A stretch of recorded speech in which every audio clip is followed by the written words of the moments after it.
Welcome back to the programme. Again, the text and WhatsApp number, you know it by now, and we've been inundated with texts and comments, particularly over the last 3 to 4 weeks. If I don't get to your text and comment, if it's a request for somebody, I'll pass it on to Jeff, but I am trying to get through to everybody's texts and comments. For example, somebody said, you mentioned about dog mess, Damien. What about human mess in terms of rubbish that's been thrown around? For example, out around Woodstown, it's disgusting. Can people please bring home their rubbish? A lot of people texting in as well about fly tipping. There's been a lot of fly tipping and an increase around the county about that. Maybe people think that they can get away with it now that there's not people out. Maybe people are just saying, well, I'm not going to pay the bin charges. I'm going to dump my rubbish. So a lot of people texting in about that. We've had some texts in from Dunmore and Tramore, particularly this morning. A few texters from Clonea as well. A Pebble Beach resident in Tramore called to say holiday makers were arriving overnight and early this morning into their holiday homes and Pebble Beach. It might be an idea for the guards to go down around there. Lots of elderly residents there too. My understanding, the latest the guards have said that if there is going to be people in the holiday homes, they may ask them to stay there. They may not be going back to Dublin or wherever they've come from after this weekend. So we'll see how that plays out. So Donald Trump is saying some more stuff online at present, so we'll bring you that as it happens. Now I'm going to talk to Des Whelan. Good morning, Des. How are you, Damien? Good, thanks, good. I'm going to talk to Gabrielle Cummins. Good morning, Gabrielle. Morning, Damien. Thank you very much for coming into us, folks. Really appreciate it. Des Whelan, you've been in business 40 years. We'll talk about business in a second to Gabrielle and yourself. Tell me first, personally, how are you and how's the family? Yeah, great, Damien. Very good. I'm very lucky in that nobody is sick, at home anyway. And Lucy's very capable, so things are grand. We're very lucky in the broadcast centre that again we've had a couple of the lads out in isolation, but we haven't had anybody sick. And as you know, Damien, we made a real effort in here over the last 6 weeks to do our best to keep because we didn't know, it's the unknown, to keep it out of here. I think we've a good plan and it's working well, and people are happy enough in the circumstances. I think that's very important. The lads on air, most of the guys in here are working remotely, and that's working well. We've got a good system, and I think people have a routine, and that's important. So it's going good, yeah. Good, yeah. And for people that don't know, you are head of WLR. Gabrielle is head of Beat 102, 103, and we share the broadcasting centre here in Ardkeen. And Gabrielle, from a perspective of what Des is saying there, how are you coping yourself, firstly, and in terms of your staff, how are things going? I have to say, from a family perspective, I'm very lucky. My husband's at home all the time now, so he's the chief caregiver and dealing with the homeschooling. So he's definitely glad to be on a 2-week break now, I'll tell you. Give him a special mention now. Andrew Holden is doing well, in fairness. But yeah, I think most parents are glad that we've got a bit of a break. And other than that, yeah, I echo what Des has said, is that we're all just trying our best to get on with it, and definitely glad that there's sunshine outside. That's certainly helping. But it is tough, and we're lucky that we have good teams on both sides that are just doing their best to just get on with the show here, because it's important. We play such a key role for people, especially now when they're stuck at home. So having the radio on is just fantastic, and they feel like they have that level of company. And the reason we have you on is we're going to talk about a specific funding model that the government have been talking about, the importance of local radio, local papers as well. And if you're out there this morning, please support local newspapers. And what we've done, Des and Gabrielle, in terms of like the Dungarvan studio, if anything, God forbid, if the COVID came in here, we'd use that as a separate studio. We've got an outside broadcast unit outside, parked out there. So there's contingency plans in place, because ultimately media is considered an essential service. And some people might query that, but the amount of people that are looking for information, looking for solace, looking for real news as opposed to fake news is so vital out there. And the amount of people listening to the radio at the minute, Gabrielle, is phenomenal. And it's well regarded that radio is the most trusted source right across Europe, and we see that from both of our listeners, that the listenership is so strong. So they expect us to have the information as soon as those daily information comes from the HSC every day. It's really important that both of our newsrooms are there and have the information ready to put up on online and on air and everywhere we can, because people want to get those updates. Yeah, and they want the nice music as well, both pop music and then the likes of music at WLR play a mixture of stuff.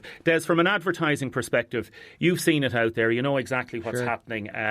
The fall off, and this is not a whinge story for WLR or anything like that. This is just to reflect that things have changed dramatically out there. Well, they have, Damien, and I suppose somebody said to me yesterday, is this the most traumatic time you ever had? And it's not. You know, if you were in business for a long number of years, you get challenges. Now, it's probably the biggest challenge, we've had, but, the financial crisis and the amount of ownership changes we had here over the years, there was a lot of stuff going on. And I think, most people who are in business are pretty resilient. Now, we've never seen anything like this before. That's for sure. It's a shock that your advertising is probably at half the level that it was 4 weeks ago. I don't think we've certainly never had anything like that before, where I think there was one Thursday, the 12th of March, when the schools, of March was a day that lived long, because we literally lost hundreds of thousands of contracts. But look, do you know what? We had to gather ourselves. We have a plan. I have to say the advertisers we have on air at the moment are fantastic. There's loads of really good clients. I've had clients, like, I don't want to name names, that, I've had since the Pirate Station in 1980, who've been with me every day, and they're not on air at the moment because their place is shut. Like, I'm sure Tom would mind me mentioning Tom Murphy Car Sales. I did an ad with Tom Murphy Car Sales when I was 21, and Tom has been literally on the station every month since then. And Beat as well, to be fair to him. And Beat, there's loads of clients like that aren't with us at the moment because they're shut, and I wish them well, and I hope they can get back. And be as good as and make the input they make to the local economy that they've made over the last number of years. But it's a very difficult time for business, really difficult. And I know both of you want to praise all the staff here, because some staff have had to take temporary cuts at present, and we're looking at sort of different procedures and all that. So a special hello to all the staff here. In terms of the funding model that exists, Gabrielle, the Independent Broadcasters of Ireland, I suppose that network of groups of stations, 34 stations, lobbied hard and went to Minister Richard Bruton, who's the Minister involved in communications, and effectively what's come out now is a fund, and it's being divided up in certain ways, which will help keep the likes of WLR and Beat on air over the next 3 months. To specifically deliver that so important essential news and current affairs. I was on with you, Damien. I thought it was within the last month, and I was giving out because, in fairness, the BAI had waived the levy that all the stations pay, and I had said that's great, but it wasn't enough, that we needed more. So we absolutely really intensified our lobbying efforts, and we were particularly going after what's called a Sound and Vision Fund, and we were looking for 5 million of that Sound and Vision Fund to be ring-fenced for news and current affairs. And he listened to us and he met us halfway. So he has given us 2.5 million of that 5 million that we sought. So I suppose a bit of perspective is that it'll help us with the bones of 50% of our monthly costs for delivering news and current affairs. And that 2.5 million is to be divided among 34 stations. 34 stations. Yeah. And they're going to do it on the basis that, I suppose, a local station might get a maximum of 50 to 70,000. The max any station can get is 95,000. 95,000, and then there's different criteria for that. And obviously depends on the amount of news and current affairs that you provide. So obviously, you wouldn't expect Beat to get the same as WLR, because, we're a music driven station. So the level of news and current affairs that we have would be far less than the fantastic service that WLR provides 24/7. Des, how important is this fund to keep us on air? Well, it's very important, Damien, because Waterford's had a tough time over the last 10 years, I think. Some would argue, in terms of retail, for sure, it never really came out of the recession, I think, Damien, unfortunately. And there's lots of reasons for that, which we don't have time to go into, but it's very important. Look, I think a few things I'd say. We'd be very proud of what we've achieved over the last, over the last 20 or 30 years. It's the first time we've ever got a grant in 40 years in business, I can tell you that. Straight up, any kind of a grant. We're a bit in shock. And as you know, Damien, we even in the pirate days, we were paying tax. So we need it because our revenue has been cut in half, and to keep the service that we have, and we've had some, obviously we've had to do a bit of tightening up in here, like any business. But we have huge costs every month in both Beat and WLR to keep the service going. The subsidy of news and current affairs is very welcome. We spend a lot of money on news and current affairs in WLR and indeed in Beat. I don't think RT should have all the funding. It's a small portion of the licence fee that we're getting in the end, and I think it's justified. We've never worked harder through the last number of weeks. I was talking to Gabrielle about it this morning. I mean, like, people are working really, really hard in here. In every in every department. Yeah. And so it's very important that we keep our news service. And one of the things, ever before this was announced, and you know this, Damien, we decided ever before this was announced, no matter what we were going to do, we were going to keep the news and current affairs. No cuts there. We were just going to really concentrate on really giving a very good service to the area, come hell or high water, and then we'd see what we could do, because there's other areas where we do, obviously, 10 or 15 outside broadcasts a month. We're not doing any of that. The lads involved there would be working in other areas. But like, there's just some areas that aren't specific at the moment that we don't have work for. But yeah, so we need it, of course we do, to fund the programmes. And the reason we're doing this item this morning is from a news and current affairs perspective, to explain to the listeners how exactly this works, because some people just don't know. They take it as a given. They take it as a given. WLR is going to be on air, Beat's going to be on air, but it's only for the listeners that are listening to us and that the advertisers are there supporting us. And the government stepped in now with this temporary thing. It's so important to thank them, and it's so important that they're there supporting us, Gabrielle. It's a really valuable resource. I've always said it that, Beat is a music-driven station, and we could, if we just went on the music element, we could sound the same as iRadio in the northwest of the country or Spin South West. But what differentiates us from the other stations is our news and current affairs, and we've always placed great emphasis on that, because our listeners tune to us because, yes, they like the music, but they want to know what's happening in their area as well, and that's why it's so important. And we, as similarly to Des, we've always made sure that we invested and resourced that content. We're probably one of the most resourced music stations in the country, because we know the importance of that, and as a result we've had strong listenership. So we absolutely do not want to reduce any level of that output, because we know people value getting that information from us. And you come from a news background as exactly, well, so I know that. Des, finally, a message of hope. We will get through this. Absolutely, we will. I've no doubt at all, Damien, we will. From a WLR perspective and from Beat, we're absolutely confident. We've got a very good plan, and with the support of the government initiatives and subsidies, yes, we'll get through it. But it is a very difficult time for people, and it's a very difficult time, I think, particularly for people in business. I know there's a lot of announcements today and in the next few days for small and medium-sized enterprises, and I think the key to the country getting through it, Damien, is making sure that we don't end up in austerity like we did back in 2007 and 8, which was a different economic challenge altogether. But yeah. Des Whelan, thank you very much. Thanks, Damien. Gabrielle Cummins, thank you very much. Continued success to both stations. I know I've obviously an interest in saying that, but again, from a news and current affairs perspective, it's important to tell people how exactly the funding model works. And from everybody on Deise today, the producers, Maria's producing this morning, Julie and Jennifer is off maternity.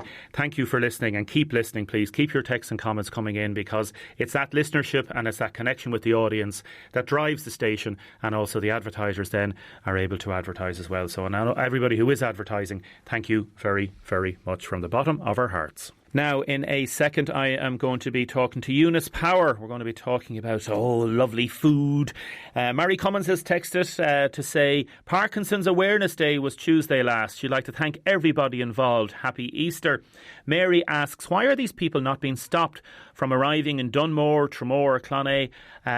Why was the water and electricity turned on for them? I'm fuming, Damien, says this texter. How dare people from other parts of the country come to Waterford to avail of holiday accommodation? We in the city and county have been working hard to keep the number of confirmed cases down.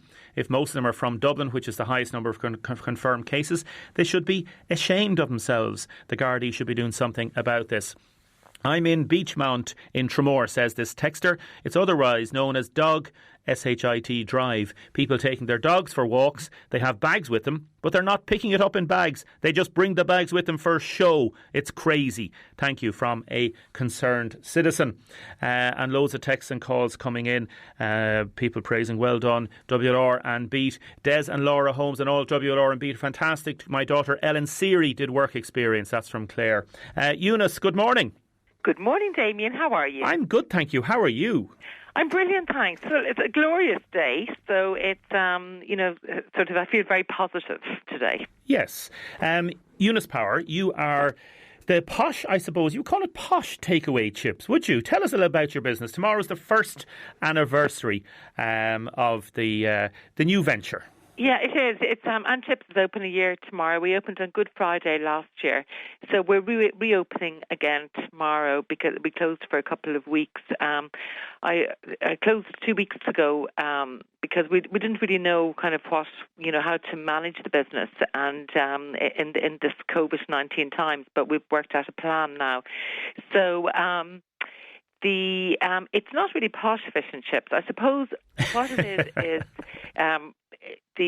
what I want to achieve is to have fast food, but to use unprocessed ingredients and to try and source everything as locally as possible. Yes. So we have amazing suppliers. Our meat comes from Liam Rossiter.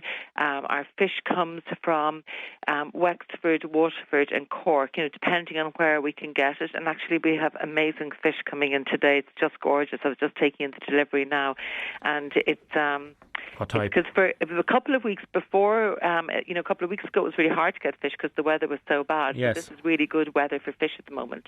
And I want to say a special hello to all the fishermen and fishing families out there as well, because they're going through very difficult times. Really difficult time because the markets are closed for fish, for export, and a lot of the fish we catch in Ireland is for export. So it's really tough for them. It's tough for everybody. We're all in this together. It's just a tricky time for business. I mean, whoever thought that the country would be shut down effectively. What fish is coming in today now? Have you got a favourite fish? We'll talk about your fish pie in a second, but if somebody said to you, OK, Eunice, one particular fish meal, what fish would it be?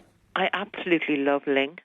Do you? Yeah, it's great. It's a super fish. I love the sweetness of it. So we have, today what we have ling. We have, to celebrate our first anniversary, we were making fish pies. So it was kind of a process that we couldn't do them up to now because we needed to get a special oven for them in on chips, and we needed to kind of organise ourselves for that. So and our fish pies are gluten-free because that's something people often ask us about is gluten-free fish. So we have gluten-free fish pies. We have a cod coming in. There's gorgeous fresh haddock in there.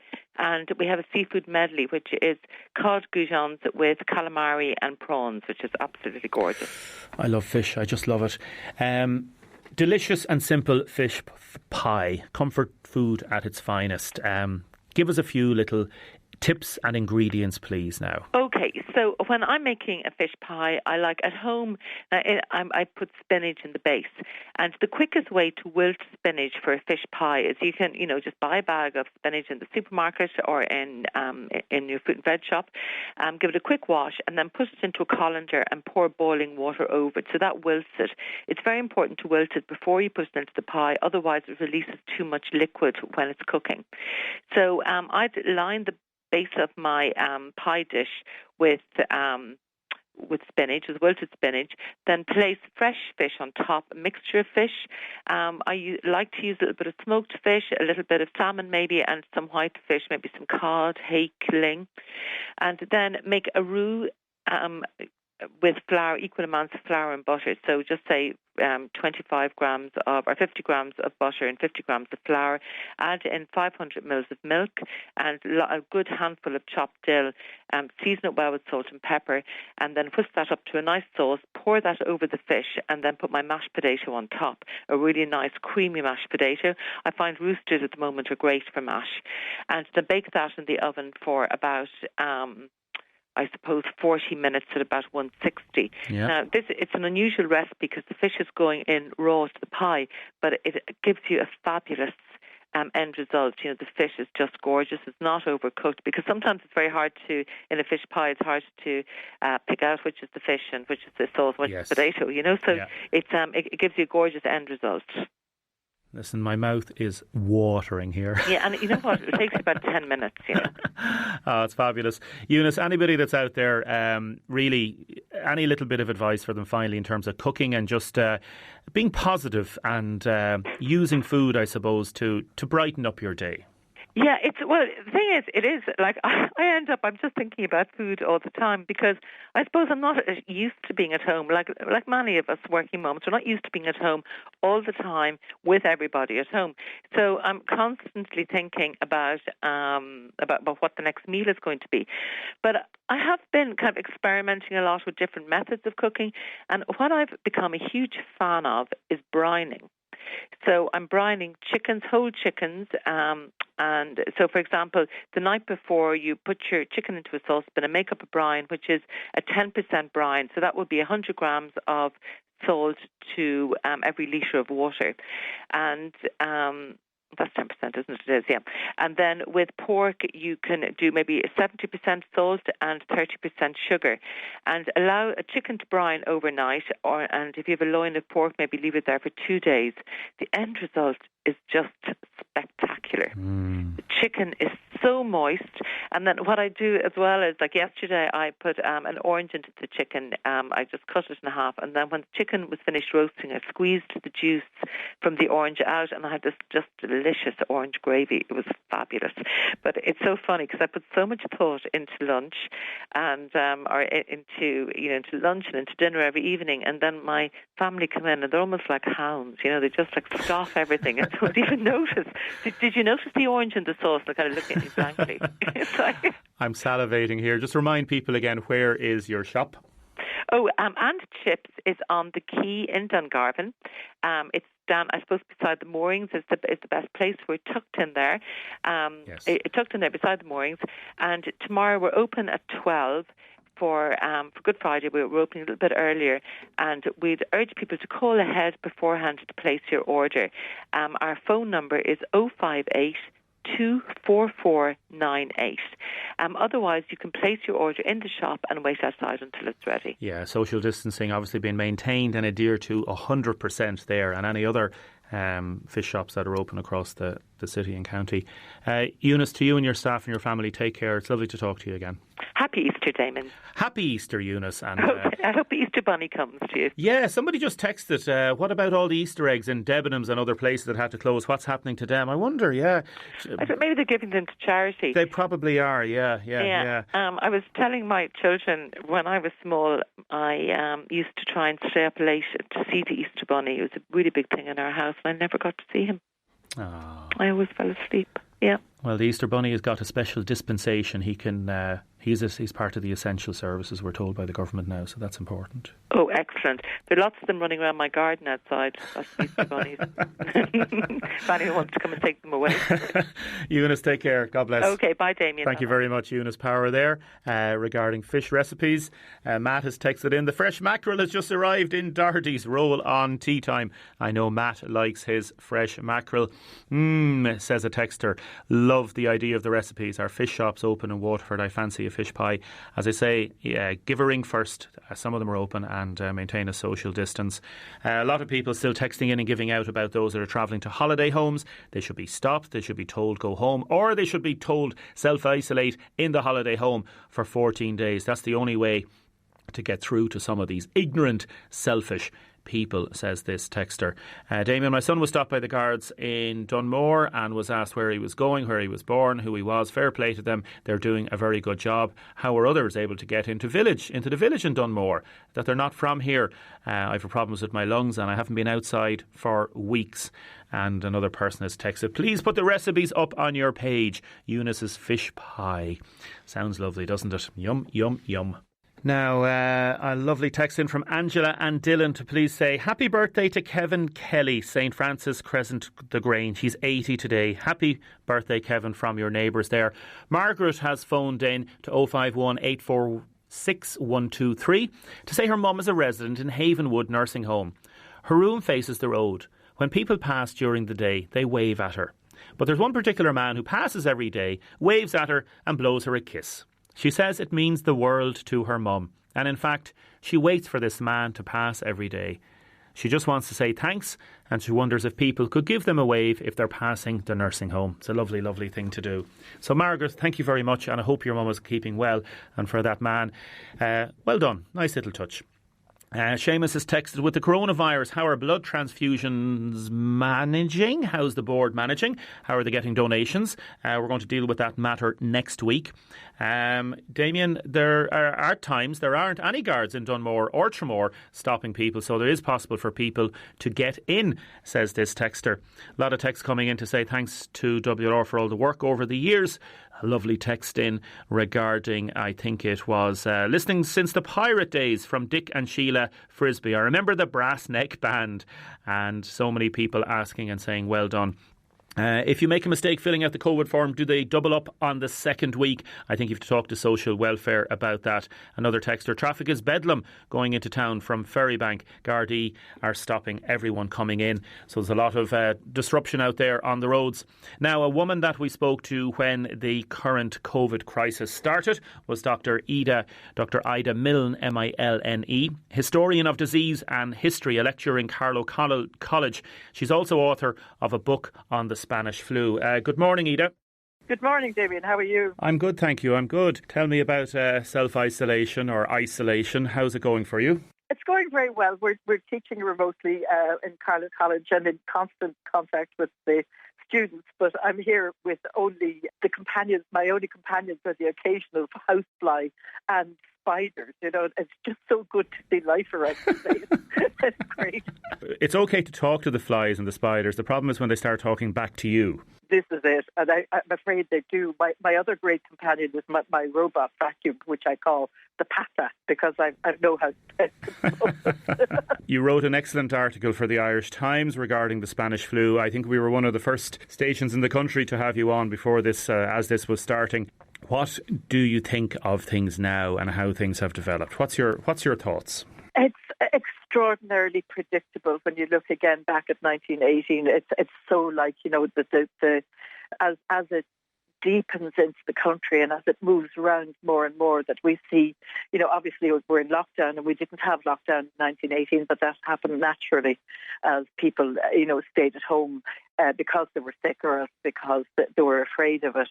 And, you know, that things went very quiet in society, and we see that happening now too. But we've seen such extraordinary community responses. They're amazing. They happened in 1918 too, so it's probably a very strong feature of our society. Remind people, please, the death rate and the amount of people that died in 19 was exponentially far greater than what we're suffering now. Just remind people again, please, what the Spanish flu did to Ireland and in particular to Europe. The Spanish flu in 1918, 1919, and in some parts of the world, it went on as far as 1920. It killed upwards of 50 million people in the world. We're far behind that, and we hope we'll never reach anything like that with the current disease. But that's why there are so many public health containment measures, is to try and prevent anything like that happening again. It's a big disease against which all other, I suppose, major pandemics are measured. You know, that's what could happen if things weren't managed and if we didn't stay at home and if we didn't fight so hard to try and find cures and to try and find good treatments, to try and find vaccines, all those things. to manage exposure, I suppose, too, so that, there isn't a big crush on the services, to try and limit the number of people that are sick at any one time rather than letting it spread freely. Because in 1918, the hospitals were completely overwhelmed. The places like the mental hospitals were taken over to treat flu patients. All the rooms in workhouses would have been given over to treat flu, in some workhouses would have been given over to treat flu patients. So this is why the stay at home is so important, just to prevent that happening again. In Ireland, we lost about 23,000 then, and it made about 800,000 people sick over 10 months. Wow, so there's some figures, the all right. scale of, you have maybe in a small town like New Ross, 1,200 sick in 1 week under medical care.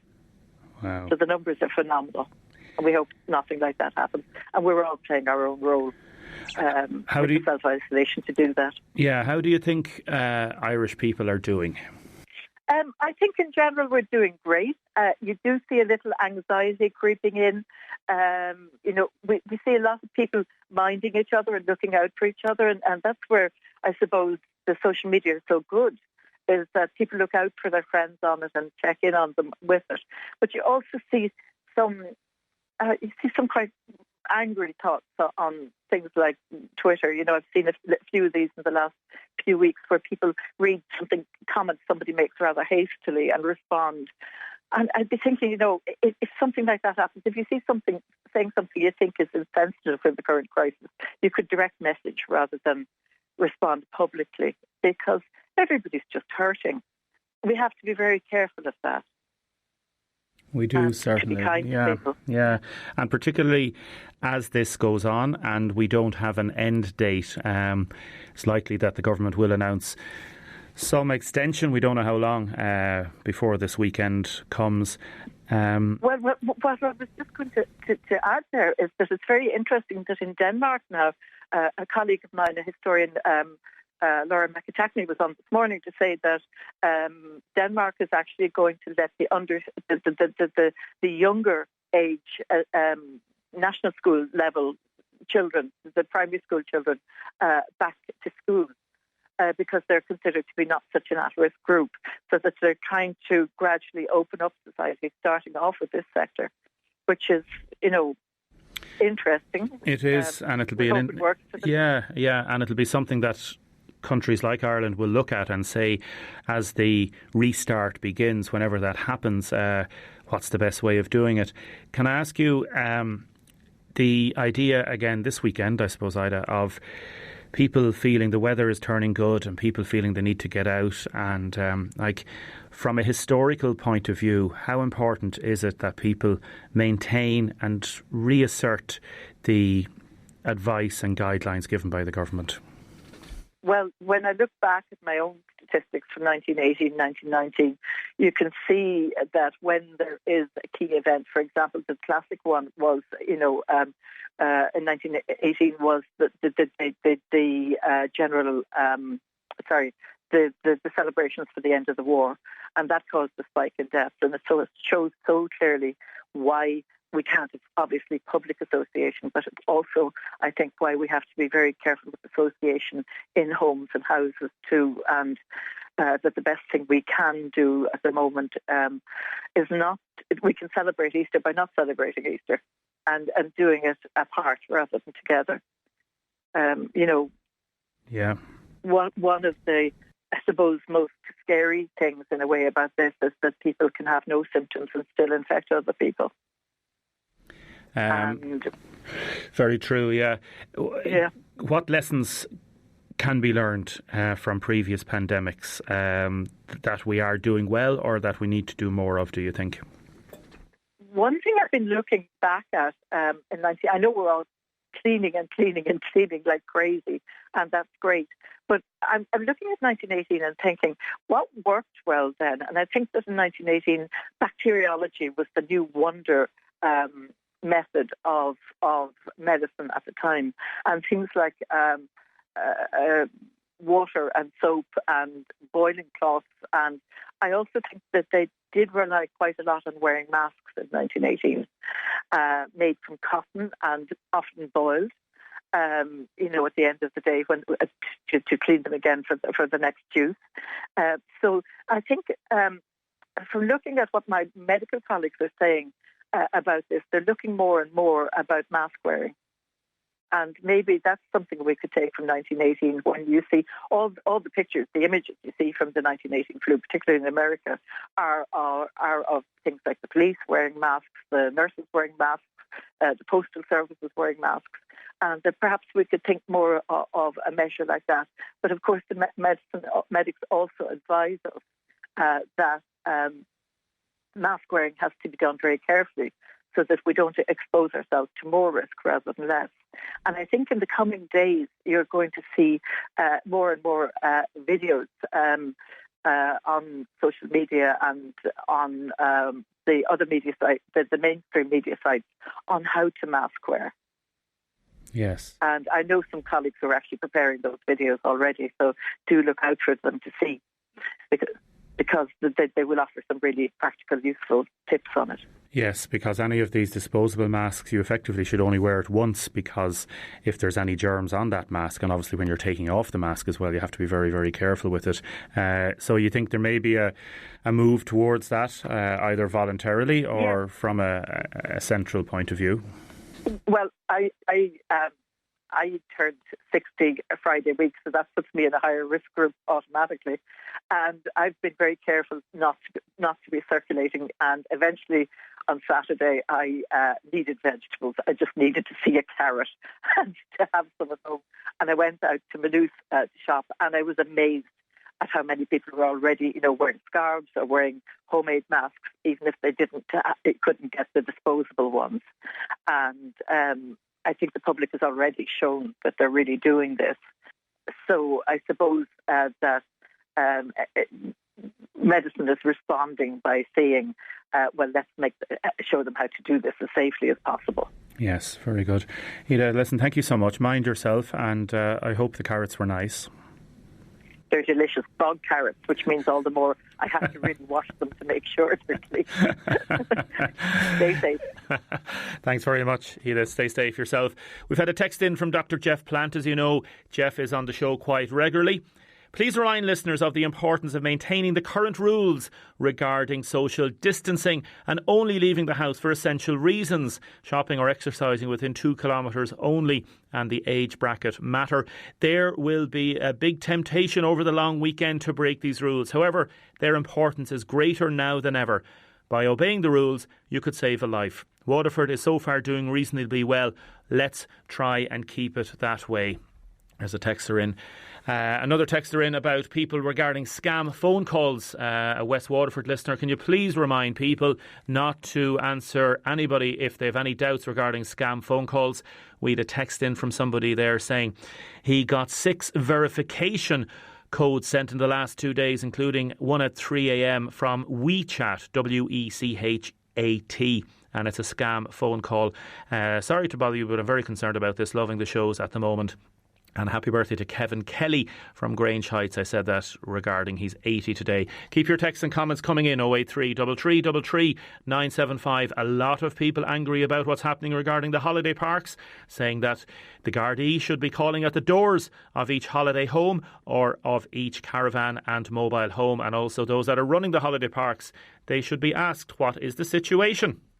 Now, texts and calls still coming in. A friend of mine in her 80s remembers a flu epidemic in the 1950s, similar to the current one.